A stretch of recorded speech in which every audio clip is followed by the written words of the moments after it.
সার্বভৌমত্ব থাকে না। বলেন, দেশ বিক্রি করে দিব? দেশের সার্বভৌমত্ব বিক্রি করে দিব? আমি বললাম, আমি ক্ষুদ্র মানুষ, আমি এটা বুঝি, আমি এটা জানি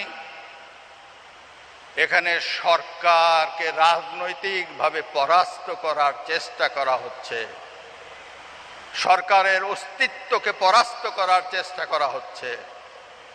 এখানে ডক্টর ইউনূস আছে, এখানে 111-এর কুশলীরা আছে, যারা ১/১১-র ঘটনাগুলো ঘটিয়েছে তারা আছে পর্দার অন্তরালে। আমি ইমেল পেয়েছি, যে ইমেলে হিলারি ক্লিনটনকে ইমেল করা হয়েছে, তাকে দিয়ে